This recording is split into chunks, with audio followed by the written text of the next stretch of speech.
Yeah, definitely. I mean, I think there's something to be said about that. You feed off, your goaltender, and definitely if he's playing well and making big saves, that gives you a big boost. But also, I think their demeanor and the way they do it doesn't ever look like he's working too hard to do it. So I think there's a sense of calm there for sure. Sid, your line so far has been unconscious with you and Bergeron and Marchand. How nice is it to start one of these tournaments and having that feeling? Is it was a little tougher in the Olympics. Yeah, no, it's been good. The fact that Bergie and I have played in the past together, I think that helps. And then with Marshy and Bergie playing together in Boston, and ski with Marshy in the summer, so there's a little connection there. So it's nice. There's some familiarity. I think that goes a long way in a short-term event like this. Guys have the luxury of playing together on their own teams in the NHL, but to be able to kind of join up with those guys and get some chemistry right away, it's nice to develop confidence early. Do you think that the fact that Bergeron is so good defensively and so good in the middle of the face that we have a tendency of not looking at him offensively also he can do that? Yeah, I think that's easy to do sometimes.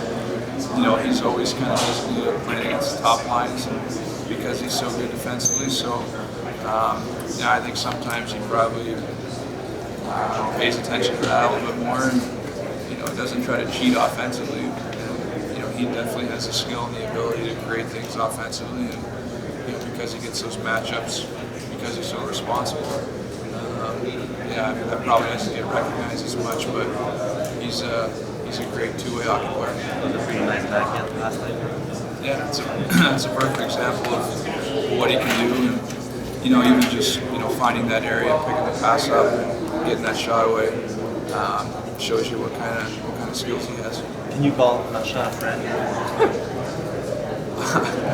Brad and I hadn't really had any run-ins really prior to playing together, so it was okay. We used to skate a lot in the summer and things like that.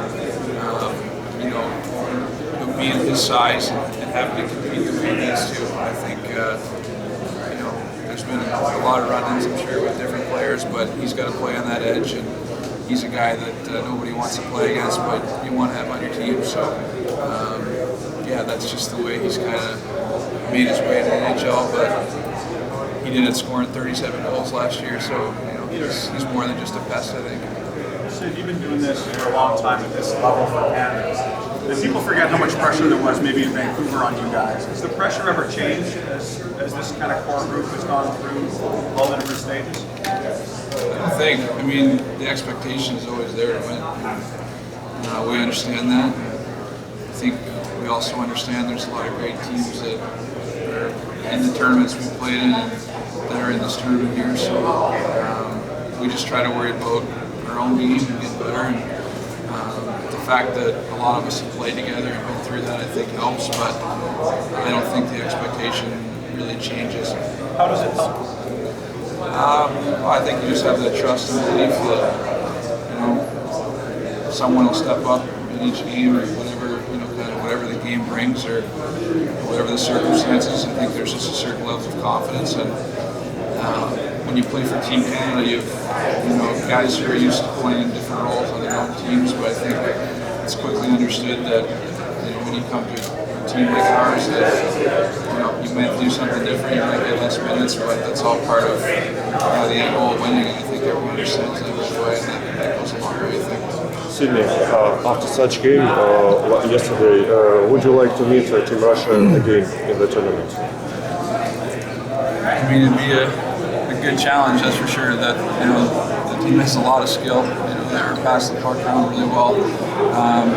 Probably gave them too many opportunities on the power play, but I thought it was a different game than we had seen in the first two games, and I thought we handled it well. But they're definitely a dangerous team.